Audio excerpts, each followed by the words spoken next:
I stood in front of the mirror in the bathroom of the little house I had just bought in the suburbs of Savannah, Georgia, wiping the tears of happiness streaming down my wrinkled cheeks. At 69, after 45 years of marriage and many years of grief after my husband's death, I, Teresa Miller, had finally done something just for myself. This small house, with its promising garden and windows overlooking the southern fields, was mine, completely mine. I had spent my entire life savings, $25,000, saving every penny, giving up small pleasures for decades, but it was all worth it. For the first time in my life, I had a place no one could take away, a peaceful haven to grow flowers, read books, and live quietly. I ran my hand over the freshly painted cream-colored walls, inhaled the scent of new wood, and felt something I hadn't felt in years: freedom. That morning, I had breakfast in my tiny kitchen, listened to the sparrows outside the porch, watered the new plants I had bought from the town center, and planned where to put my favorite swing chair. Everything felt perfect. Everything belonged to me. As I was arranging a few things in the master bedroom closet, the phone rang. I saw my daughter's name, Rachel, and smiled, thinking she might call to congratulate me on the new house, though I knew she had always disapproved of the purchase. "Mom, what a waste of money," she had said once. "You should live closer to us in Atlanta." Closer to them? No, it would just make it easier for them to order me around whenever they pleased. I picked up, my voice filled with a mother's joy. "Hello, sweetheart." Rachel's cold voice came through, no greeting at all.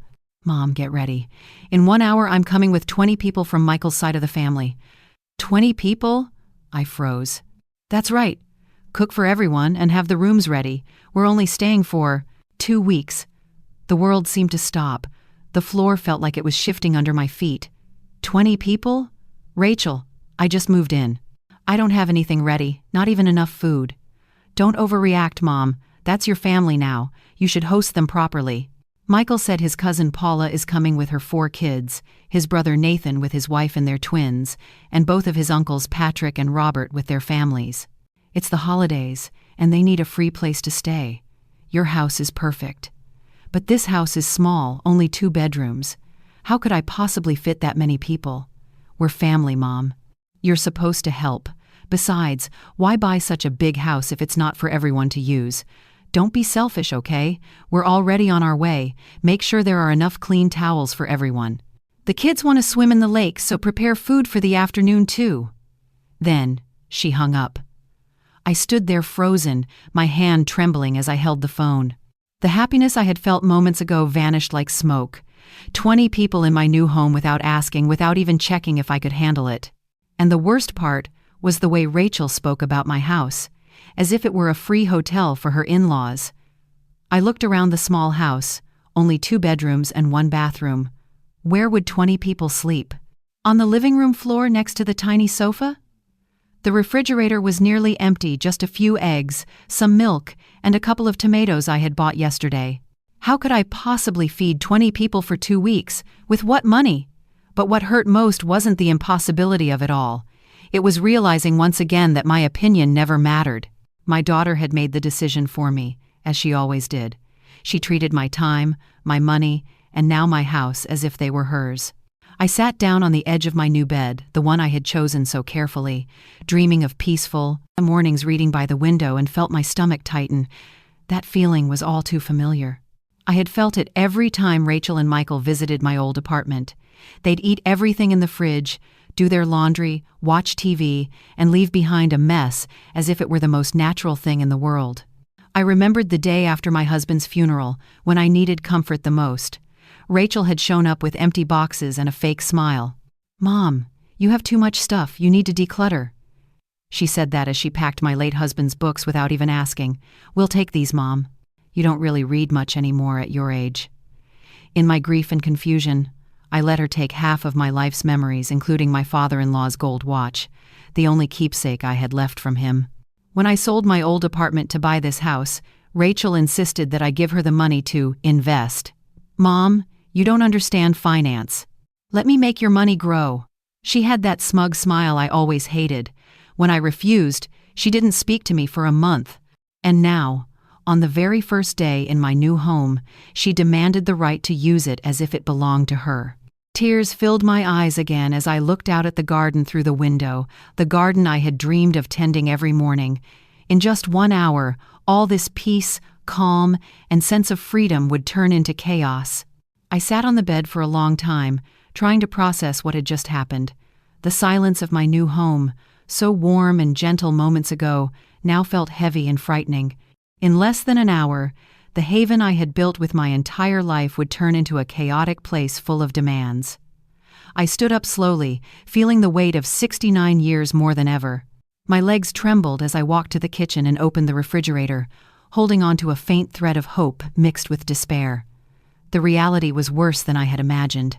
3 eggs, half a bottle of milk, 2 tomatoes, a small piece of cheese, and a bottle of water that was all, absolutely all, I had to feed 20 people. My hands shook as I opened the pantry. 1 can of beans, 1 can of tuna, half a bag of rice, some salt, pepper, and cooking oil. I didn't even have enough dishes. I had only bought a set of 4, thinking that was more than enough for myself. I never imagined my own daughter would turn this house into a temporary camp for her husband's entire family. I looked at the clock. 50 minutes left. 50 minutes to perform a miracle. I grabbed my purse and car keys, ready to drive into town for groceries, but when I opened my wallet, my heart sank. After paying for the house, the basic furniture, and the moving costs, I had only $500 left until next month. How could I possibly feed 20 people for 2 weeks with that amount? The road into the small town outside Savannah, Georgia, felt endless. Every passing minute was one less I had to prepare anything at all. In the small grocery store, I pushed my cart like a sleepwalker, counting every dollar in my head. Rice, beans, pasta, tomato sauce, a few cheap vegetables, and bread. Nothing fancy, nothing special, just enough to keep many people fed. The bill came to almost $200, nearly all the money I had left. When I got home, only 20 minutes remained. 20 minutes to turn my little kitchen into a restaurant serving the army Rachel was bringing. I boiled water, cooked rice, opened cans, and chopped vegetables nonstop, my hands shaking from exhaustion and anger. Tears fell, not from the onions but from sadness and the helplessness that had built up over the years. In my mind, one question kept echoing: how did I let my life become this way? After my husband James passed away, I had tried to be the perfect mother, the pleasant mother-in-law, the grandmother who was always ready to sacrifice. When Rachel needed someone to babysit, I came. When she needed money, I lent it. When Michael's car broke down, they borrowed mine and I agreed. Always ready. Always saying yes. I remembered once Michael, my son-in-law, had shown up at my old apartment with 3 friends, unannounced, expecting me to cook and serve them all weekend while they watched football. "My mother-in-law cooks great, and my mom's out of town," he said with that fake smile I despised. And as always, I rushed to the store, spent my own money, cooked, and cleaned up like a servant. Another time, Rachel asked me to babysit her sister-in-law Linda's kids because of an emergency. I took care of 3 children for an entire week, unpaid, even canceling my doctor's appointment. When I mentioned it later, Rachel just said, "Oh, Mom, don't make a big deal. It's good for you to stay busy, you'll feel less lonely." Lonely? That word echoed in my mind as I stirred the thin tomato sauce. I realized I had never felt more alone than when surrounded by my own family, because true loneliness isn't being by yourself. It's when the people who claim to love you are the ones taking advantage of you. The sound of car engines snapped me out of my thoughts. I looked out the window. 3 shiny black SUVs stopped in front of the house, as if they'd arrived at a weekend resort. Kids screamed, adults laughed, and suitcases rolled out of the trunks. And there was Rachel, orchestrating the whole event with satisfaction. "Mom!" she shouted from the yard. "Come help us bring the stuff in." I stood in the kitchen, still holding the spoon, stirring the sauce, and felt something inside me break. Not a dramatic collapse, but a quiet final snap, like the last thin thread giving way after a lifetime of strain. I stepped out and opened the door. The sight took my breath away. 20 people, from children to elders, poured out of the cars as if this were their favorite vacation home. Some were already in swimsuits, others carrying coolers of beer, and every single one of them looked at me with the same expectant gaze, waiting to be served like VIP guests. "Miss Teresa!" Paula, Michael's cousin, called out, holding a crying baby. "What a beautiful house. The kids are going to love it. Hope you cooked plenty, we're starving." Nathan, Michael's brother, patted my shoulder with a grin. "Mother-in-law, this place is perfect for a getaway. Is lunch ready? The kids are really hungry." Of course they were, because they knew Grandma Teresa would handle everything, as always. The devoted housekeeper who never said no. Rachel walked up, her smile tight but her tone commanding. "Mom, I hope you've already arranged the rooms. Paula and her family will take the master bedroom since the baby cries at night, and we'll use the other room. Everyone else can sleep in the living room. The master bedroom, my bedroom. The room where just hours ago I had been unpacking my things, dreaming of quiet mornings, watching the garden through the window. Without even asking, they had decided I'd sleep on the sofa in my own house. I looked at them, these people invading my space, touching my things, speaking about my house as if it belonged to them. And for the first time in many years, I felt something new, not resignation, but a spark of anger, small but real. But I still didn't know what to do with it. "Mom, where's the food?" Rachel shouted from the kitchen doorway, sounding like an impatient customer. "The kids are hungry, and the adults want to eat before unpacking." I returned to the kitchen like a lifeless body, feeling 20 pairs of eyes stabbing into my back. On the stove, the rice was slightly burnt at the bottom, the pasta nearly mushy, and the tomato sauce thinner than I'd hoped, but that was all I could manage with the little time and money I had. I started serving the plates, even though I knew there wouldn't be enough. After serving 8 portions, I was out of dishes. I had to improvise with cups, bowls, and even a pot lid as a plate for one of the kids. Shame spread through me like fire. "Is this all?" Nathan asked, looking at the tiny portion of rice with sauce. "I thought there'd at least be some meat or chicken. Don't you have anything else?" "You all showed up without warning." I didn't have time to I began, but Michael cut me off. "It's okay, Mom. We understand you didn't expect this many people, but you could have tried a little harder. After all, we're family, right? And with such a nice house, I'm sure you've got money for better food. Money to spare? If they only knew I'd spent almost everything I had left on the very meal they were complaining about. But even if they did, they'd still find a reason to criticize. Michael's family had a special talent making others feel guilty for their mistakes. Grandma, one of the twins, about 8 years old, asked, "Do you have video games like Grandpa and Grandma on Dad's side?" "No, sweetheart, not here." I tried to keep my voice soft, not to let my anger spill onto an innocent child. "What about cable TV or Wi-Fi?" he continued. "Not yet, honey. Grandma just moved in and hasn't set that up." The boy looked at me as if I'd said I lived in a cave. "Then, what are we supposed to do for 2 weeks?" "That's so boring." Paula, Michael's cousin, who was changing her baby's diaper right on my dining table, chimed in, "Teresa, you need to go into town and get more diapers, baby formula, and baby food. I forgot to bring enough for 2 weeks. Oh, and we'll also need sunscreen, bug spray, and a few other things." She handed me a napkin covered in messy handwriting. Diapers, formula, sunscreen, bug spray, pads, pain relievers, aspirin, stomach medicine, baby shampoo, antibacterial soap, dish soap. My hands trembled as I read it. A quick estimate, it would cost at least $1,000, exactly the last bit of money I had left. "Paula," I tried to keep my voice steady, "I don't have much money left. I just bought this house and—" "Oh, come on, Teresa," she interrupted with a laugh. "Don't make a big deal out of it. It's just small stuff, nothing expensive. Besides, it's for your family.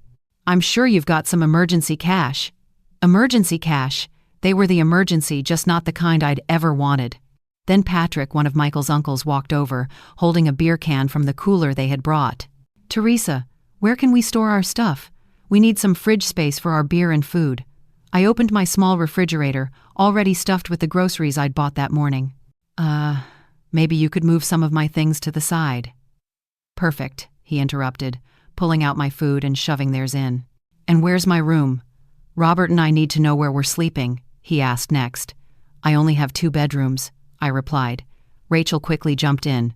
"It's fine, Mom. We'll sleep in the living room. Just make sure there are enough blankets and pillows for everyone. It gets chilly out here at night. Blankets and pillows for 20 people when I only had 3 blankets and 4 pillows total. My house was slowly turning into a charity hotel.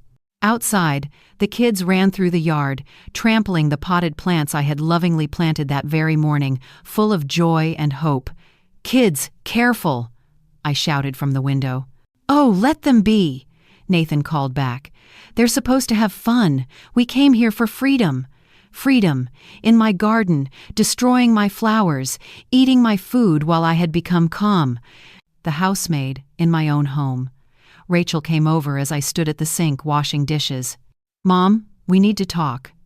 Michael's family is really happy to be here, but I think you should try a little harder to make them feel welcome." I turned around, my hands still covered in soapy water. "Try harder?" "Yes, Mom. The food was too simple, and the house feels cold, like you don't want us here. This is a great chance for you to connect with your son-in-law's family. You should be grateful they want to stay with you." Grateful. The word hit me like a slap. Grateful that 20 people had barged into my house without permission, spent my money, insulted my food, destroyed my garden, and treated me like a servant. Rachel went on. "Oh, and I hope you're not planning to charge anyone for staying here. It would be really stingy if you did," she added. That thought had never crossed my mind before, but when she said it, I suddenly wondered, why not? If they stayed anywhere else, they'd pay at least a few $100s a night for each room. 20 people, 2 weeks the total could easily reach tens of thousands of dollars. But I said nothing. Not yet. I just nodded slightly and went back to washing the dishes, feeling that small spark of anger inside me grow slowly but powerfully.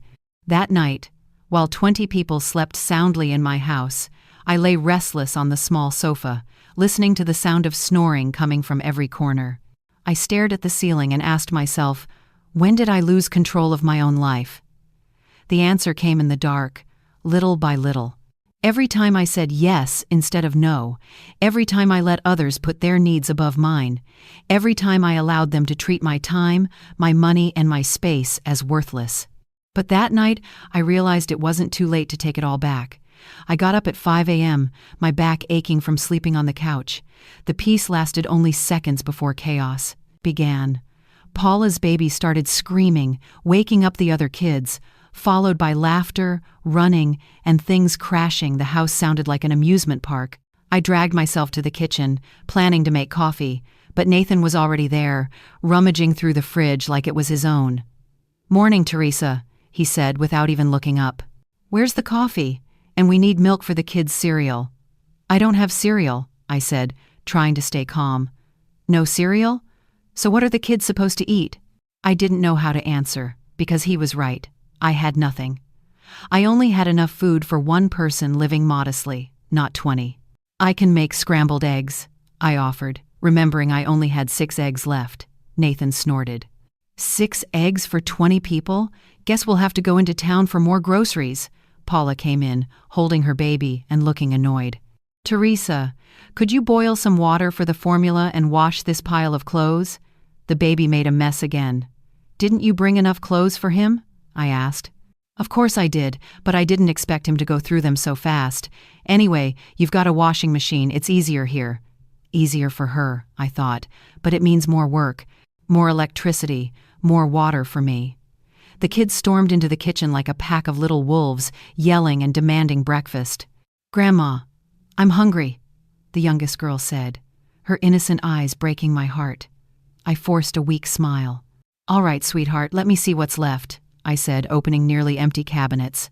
Robert, one of Michael's uncles, walked in, yawning. "Teresa, got any coffee? And not the instant kind, I like the good stuff." "I only have instant," I replied. "Really? Then I guess we'll have to go into town and buy some decent coffee. Might as well get enough for the next few days, too." Rachel came downstairs, looking refreshed after a full night's sleep in my bed. "Good morning, Mom. Is breakfast ready?" "Michael's starving, you know, he hates waiting." "Rachel, I told you, I don't have enough food." "Well, you should have planned better, Mom. You can't just wing it every time. Make a list and go into town. We'll stay here and watch the house." Moments later, Michael walked in with his usual fake smile. "Good morning, Mom-in-law. If you're heading into town, don't forget to pick up some cigarettes, beer, and charcoal. We're planning a BBQ this weekend." My head started spinning. A barbecue for 30 people plus beer, cigarettes, meat, all on my dime. When I said I couldn't afford it, Paula chimed in. "Oh, Teresa, don't be so stingy. You're saving a fortune by not paying for a hotel for all of us." Meanwhile, the kids had found the box of crackers I'd hidden and were eating straight from it, crumbs scattering across the freshly cleaned kitchen. "Kids, don't eat that!" I shouted. "Oh, Mom, it's just crackers," Rachel snapped. "The kids are hungry and you didn't prepare anything. Let them eat." My crackers, the last food left in my house. "You're being selfish, Mom," Rachel continued. "This is a great opportunity for family bonding, and you're complaining over a few snacks and a little money. Can't you just be happy everyone's enjoying themselves?" Happy. Yes, they were happy, living off my money, eating my food, sleeping in my house, and treating me like the hired help. I stood in the middle of the kitchen, surrounded by 20 people staring at me as if I were the villain just because I couldn't feed them all for free for 2 weeks. And then, something clicked inside me. It wasn't a dramatic outburst, but a quiet, steady moment when the final piece of the puzzle finally fell into place. I saw it clearly. They didn't love me. They needed me. And those two things were not the same. It had taken me years to understand that. "All right then," I said, my voice surprisingly calm. "I'll go into town and get what you need." They smiled, thinking they'd won again. But as I picked up my purse and car keys, my mind wasn't on groceries, it was on something else. The law office I'd seen in town yesterday. Maybe it was time to have a conversation. For the first time in many days, I walked out of the house with a genuine smile. That morning's drive was the freest I had felt in years, no one calling, no one ordering me around, no screaming children, no one treating me like a maid. The silence in the car felt like medicine for my soul. But I didn't drive to the supermarket as they thought. I stopped at a small cafe I had noticed the day before, sat down, and ordered a real cup of coffee, sipping it slowly while organizing my thoughts. The waitress, a kind-faced middle-aged woman, asked, "Are you okay, ma'am? You look tired." I gave a sad smile. "I'm dealing with a difficult family situation." She nodded and sighed. Family, sometimes they're the ones who hurt us the most. That sentence hit me like lightning. Yes, it was my own family who had hurt me the most, and I had endured it for so long that I mistook the pain for something normal. After finishing my coffee, I walked around town and saw a small sign, Jeremy Adams, Attorney at Law. I took a deep breath and stepped inside. "Good morning," said a man in his 50s with a gentle expression. "How can I help you?" "I need legal advice about a family matter," I said, both embarrassed and determined. "Mr." Jeremy invited me to sit, poured me a glass of water, and listened for an hour as I told him everything from Rachel's phone call to how they flooded into my home, demanded my money, and treated me like hired help. He just took notes quietly, occasionally nodding. "Mrs. Teresa," he said finally, "what you're describing is both financial and emotional abuse. The fact that their family doesn't give them the right to take over your property or force you to pay their expenses." "But they're my family," I whispered, the same excuse I had repeated for years. "Real family respects, not exploits," he said firmly. "Have you ever thought about setting legal boundaries?" "Legal boundaries?" I repeated, feeling both strange and relieved. "For example, this house is your property. You have full authority to decide who stays and who leaves. If someone refuses to leave, legally, that's trespassing. And if they're using your home like a free hotel, you're entirely within your rights to charge for lodging and services. At any real hotel, they'd be paying hundreds of dollars for what you're giving them for free." "I can really charge them?" I asked, both hopeful and scared. "Of course," Jeremy nodded. "It's your home, your asset. If they show up uninvited and don't contribute, you have the right to set financial terms for their stay." I left Jeremy Adams's office with a folder of documents and a completely new perspective. Inside were official notices outlining housing and service fees, plus legal steps to follow if anyone refused to comply. My next stop was the Wells Fargo Bank in town. I wanted to see exactly how much money I had left. When I looked at the statement, I froze. In less than 2 days. I had spent $2,600, nearly all my small savings. If this continued, I'd be broke within a week. The bank manager, a young man named Richard Coleman, looked at the statement and asked gently, "Mrs. Teresa, these expenses seem unusual. Are you okay?" I gave him a brief explanation. He nodded, his eyes sympathetic. I've seen this before, older adults being financially taken advantage of by relatives. You should set spending limits for yourself. I'm starting to think about that, I said, and for the first time in a long while, there was strength in my voice. Rachel's words echoed in my head again. If you charge them, that's just stingy. Before, those words had made me feel ashamed, but now, a thought flashed through my mind. Why not? If they stayed anywhere else, they'd pay at least $500 a night for a single room. 20 people, 2 weeks, that was tens of thousands of dollars. The next morning, I returned to the bank. The clerk said, "If you'd like, we can help you monitor your spending and set a payment limit to prevent overspending. Any transaction above that limit would require your confirmation." I hadn't realized such a tool existed, a way to protect myself from my own kindness being exploited. Finally, I went to the local supermarket. But this time, I only bought the basics: rice, beans, pasta, tomato sauce, and a few inexpensive vegetables. No barbecue meat, no beer, no cigarettes. The total came to exactly $250. When I returned after 3 hours, the whole house erupted in complaints. "Mom, you were gone forever," Rachel yelled. "The kids are starving and so are we." "Where's the barbecue meat?" Patrick demanded. "And the beer?" Michael added. "Don't forget the cigarettes," Robert chimed in. I looked at them, the people standing in the middle of my living room, demanding that I solve everything with my own money. And for the first time in many years, I didn't feel guilty. I felt clear-headed. "I only bought basic groceries," I said calmly. "Rice, beans, pasta, enough so no one starves." "What about all the things we asked you to buy?" Paula asked. "I didn't buy them," I answered shortly. The room fell into complete silence. 20 people stared at me as if I'd lost my mind. "You didn't buy them?" Nathan nearly shouted. "I don't have money to buy meat for 20 people, and I can't afford beer, cigarettes, or any other luxuries. I only had enough for the basics." "Mom," Rachel cut in, using that fake sweet tone I despised. "We know you still have savings. Don't be so stingy." I pulled a stack of papers from my purse and held it up. "This is my bank statement. In the last 2 days, I've spent $2,600, almost all my savings. I now have less than $500 left for the rest of the month. No hidden money, no secret fund. This is all of it." They passed the papers around like evidence in a courtroom. Shock quickly turned to irritation. "Then we'll have to figure something out," Michael said. "Maybe everyone should pitch in." "Excellent," I replied, pulling out another stack of papers. This morning, I met with a lawyer and prepared an official agreement outlining the rates for staying in my home. The room went dead silent. Not the awkward kind of silence, the kind that happens when a predator realizes its prey just grew fangs.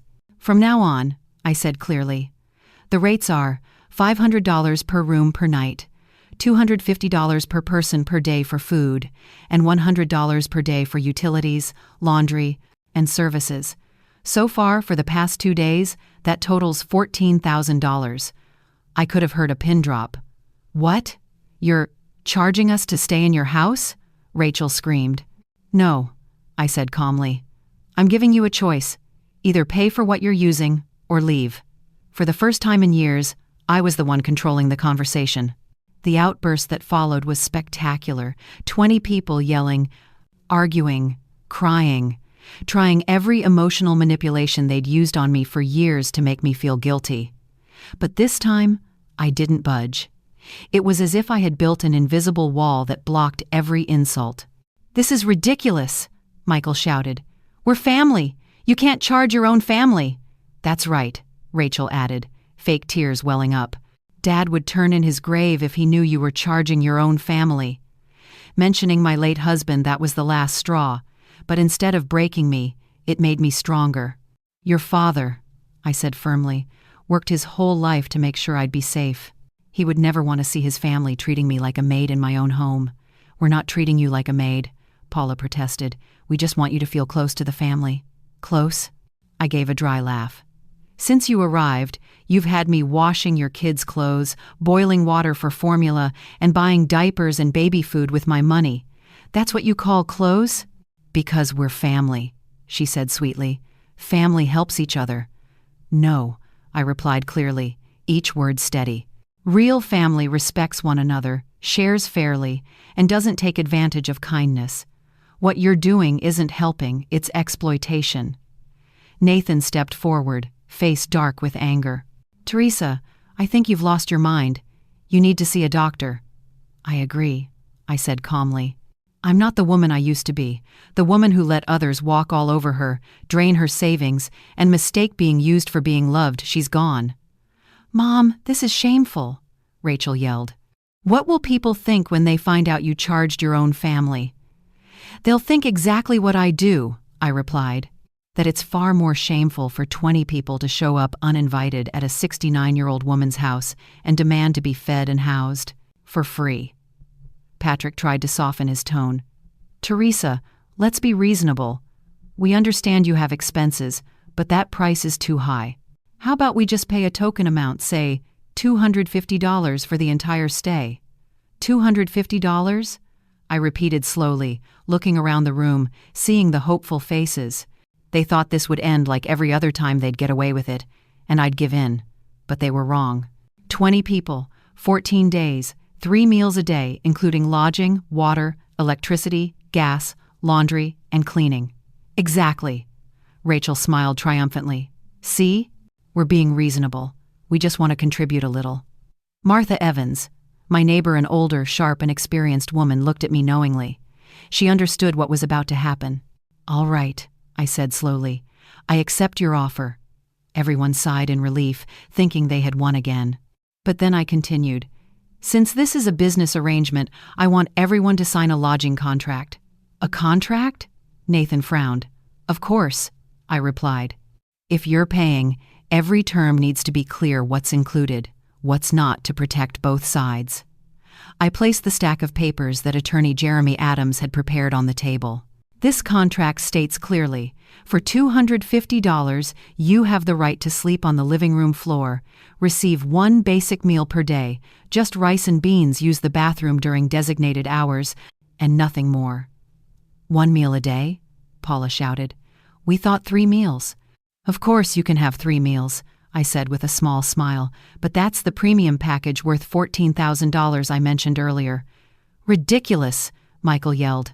You've lost your mind. You think we're going to sign this? You don't need to sign, I replied calmly. You can find somewhere else to stay. In fact, I think that would be the best choice for everyone. Mom, Rachel screamed. You can't kick us out. We're family. I'm not kicking anyone out, I said. I'm simply giving you 3 options. 1. Pay the full commercial rate for what you use. 2. Pay the basic rate if you can't afford more. 3.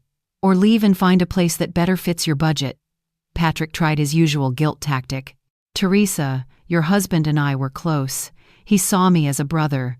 Do you think he'd want to see you treating his family like this? My husband, I said firmly, taught me to value myself. He taught me that real love is shown through respect, not exploitation, and allowing people to walk all over you isn't love, it's cowardice. Robert stepped forward, his tone threatening. Teresa, you have no idea what you're getting yourself into. There are a lot of us, and you're alone. It's not smart to turn your family into enemies. Once, those words might have made me tremble. But now, they only confirmed what I already knew. They didn't love me, they needed me. And when they couldn't exploit my kindness anymore, they turned to fear. Are you threatening me in my own home? I asked calmly. No, I'm just being honest, Robert said quickly, his voice shaking. Honest? I repeated slowly. The truth is, you all came here uninvited, demanded free services you can't pay for. The truth is, when I asked for fairness, you refused. And when I offered clear choices, you turned to threats and bullying. Paula burst into tears, the fake, manipulative kind. I can't believe you've become so heartless, Teresa. My child needs stability, and you're throwing us out on the street. Your child, I said evenly, needs parents who can take care of him, not ones who exploit a 69-year-old woman. If you can't afford a vacation, don't take one. The children ran into the room, confused looks on their faces. Grandma, why is everyone yelling? The youngest asked. My heart tightened. They were innocent but used as emotional shields by their parents. The adults are having a serious conversation, sweetheart. Go play outside a little longer. But we're hungry, one of the twins said. Isn't lunch ready yet? I looked around, not one adult moved. Everyone was waiting for me to cook, just like always. If your parents are hungry, tell them to cook, I said. There's rice and beans in the kitchen. Cook it yourselves. You're not cooking? Nathan asked, stunned. I've cooked for 2 straight days. It's your turn. But we don't know how, Paula shouted. Then learn, I replied coldly. Or take the kids into town. There are plenty of restaurants there. Michael suddenly slammed his hand on the table and stood up. I've had enough. Rachel, pack up. We're leaving now. Leave? Rachel looked panicked. We don't even have another place booked. Anywhere's better than here with this new version of your mother. I sat still, quietly watching them rush around, shoving their things into bags. Part of me felt sad, but a much bigger part felt relief. Mom, Rachel said, her voice trembling, this isn't you. I don't know what happened, but you just destroyed our whole family over money. I stood up and looked her straight in the eyes. No, I just reclaimed my dignity, and now I finally understand the difference between a real family that loves and people who only know how to take advantage, Rachel shouted as she stepped. Tame's out the door. You'll regret this. When you're old and sick, don't expect us to help. I smiled calmly. I'd rather be alone with self-respect than surrounded by people who don't know what respect means. One by one, they got into their cars. The children cried, not understanding why they had to leave so suddenly. The adults whispered among themselves, probably already planning how they'd tell everyone about the terrible mother and grandmother. From the window, I watched them drive away down the dirt road until they disappeared completely. For the first time in 3 days, my house was quiet again. A real kind of quiet, chosen, deserved, and full of pride. That silence wasn't empty the way I once feared. It was full of peace, new possibilities, and a freedom I had forgotten long ago. I walked slowly around the house, touching my things, looking at the spaces that had been overrun by 20 people who respected neither my home nor me. The kitchen was a mess, dirty dishes piled high, crumbs everywhere, the fridge door left open, sauce spilled across the counter. They had treated my belongings like garbage. But instead of anger, I felt something strange satisfaction. Every dish I washed, every counter I wiped clean was a small piece of my control returning to me. I had just finished cleaning the last plate when I heard a knock at the door. My heart skipped, afraid they had come back for another round of guilt and manipulation. But when I opened it, I saw Martha Evans, my neighbor, standing there with a pot of steaming soup. I made some soup, enough for 2, she said kindly, smiling. I figured you might be hungry after that big battle. I invited her in. We sat at the dining table, now spacious with just the 2 of us, after being crammed with 20. How are you feeling?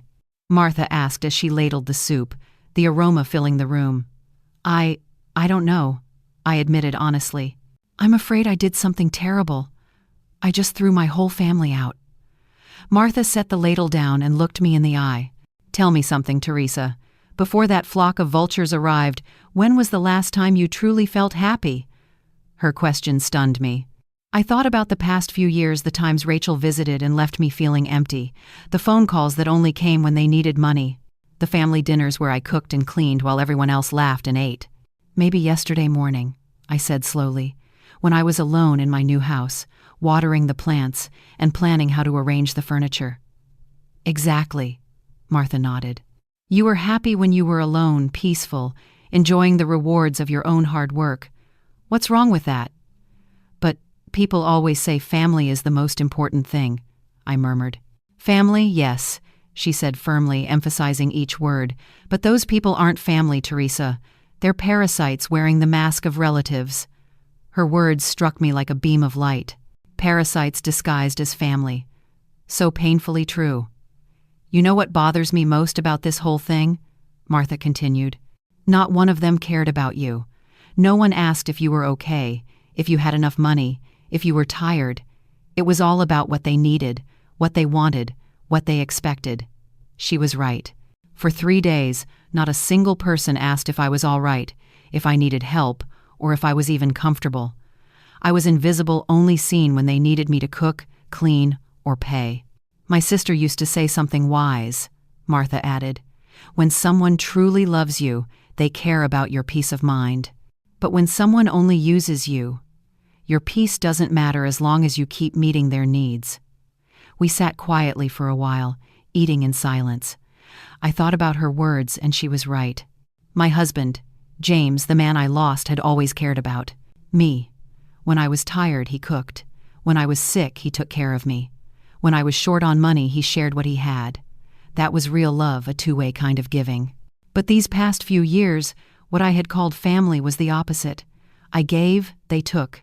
I sacrificed, they benefited. I cared, and they only cared about my bank account. Do you think they'll come back? I asked. Oh, absolutely, Martha replied. But not today. Today they're angry, their pride's been hurt.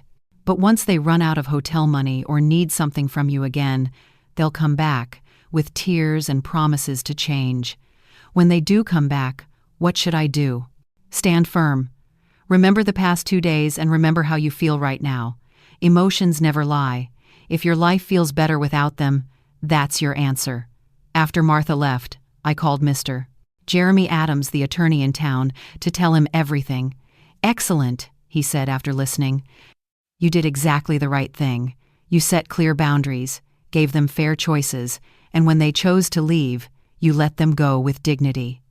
But I'm afraid they'll come back, I admitted.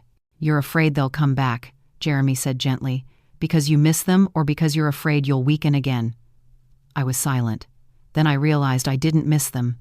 I didn't miss the noise, the demands, or the feeling of being disrespected. What I feared was myself, that I might soften again like before. I'm afraid I'll give in, I said quietly.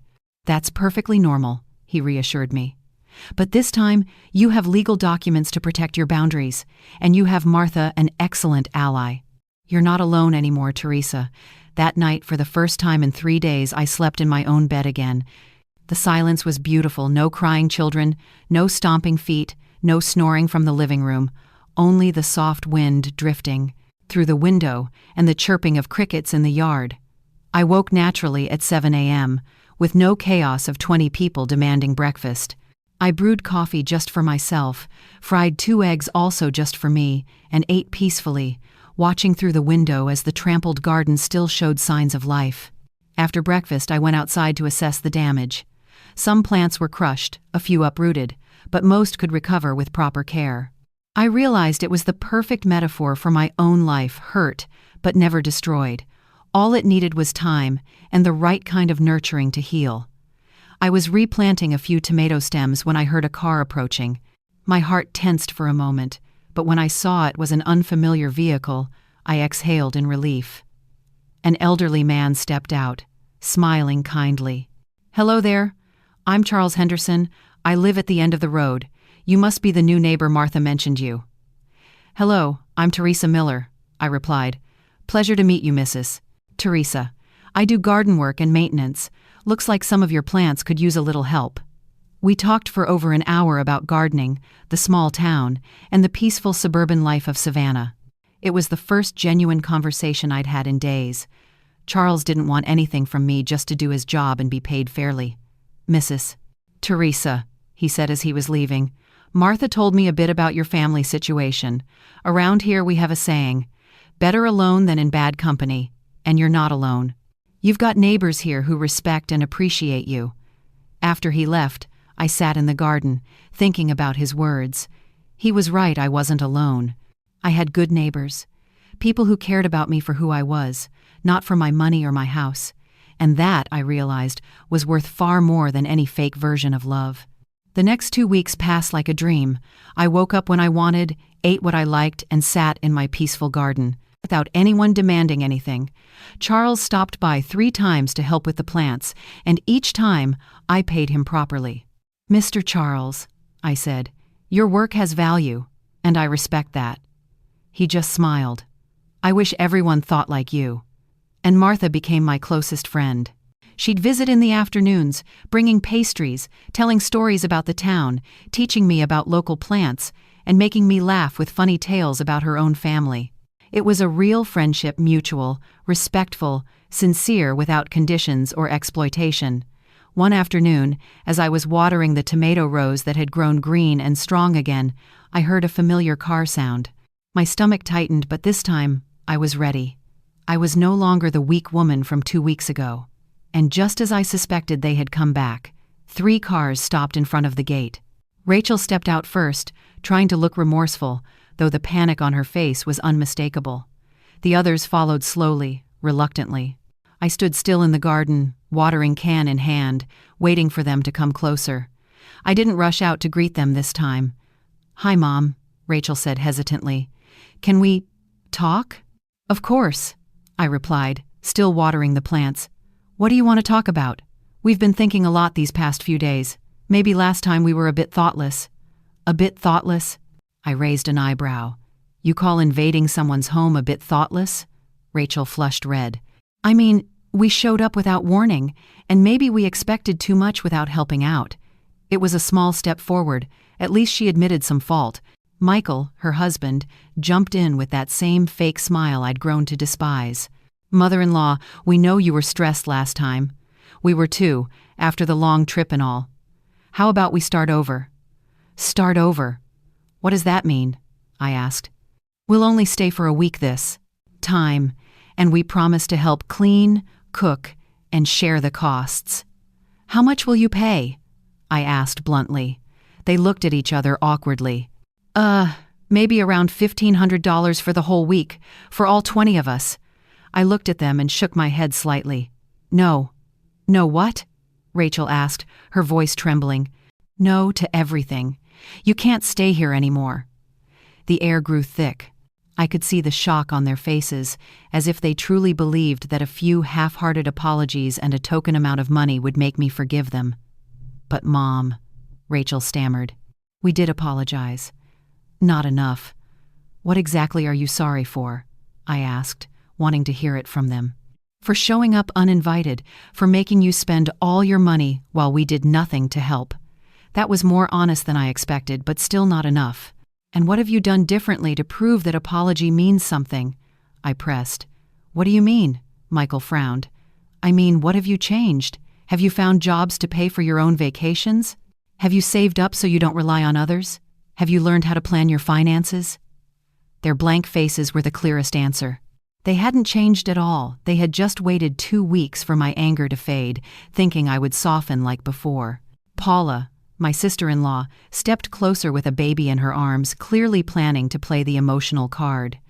"Teresa, look, our little angel. Don't you miss her? Don't you want her to grow up knowing her grandma?" I looked at the baby. She was adorable, innocent in all of this. But then I looked at Paula, who was using her own child as a tool to manipulate me. "Of course I want to know my grandchildren," I said calmly. "But I want to see them in a place filled with respect and real love, not exploitation and pretense." "We never took advantage of you," Nathan protested. "We're family." "Family?" I replied, still steady and calm. "Do you pay rent where you live?" "Yes." "Do you pay for the food you eat?" "Yes." "And do you pay for your electricity, water, and basic services?" "Of course I do." "Then explain to me," I said, "why you think you have the right to live in my house, eat my food, and use my utilities without paying a single cent." He went silent. Because there was no reasonable answer. Patrick, my brother-in-law, tried his old trick again. "Teresa, if your husband James could see how you're treating his family, he'd be heartbroken." I looked him straight in the eye. "My husband taught me that real love always comes with respect. He taught me to value myself, and that allowing others to take advantage of you isn't love, it's self-destruction." Rachel began to cry. "Mom, I don't understand what happened to you. You used to be kind, generous, now you're cold and calculating."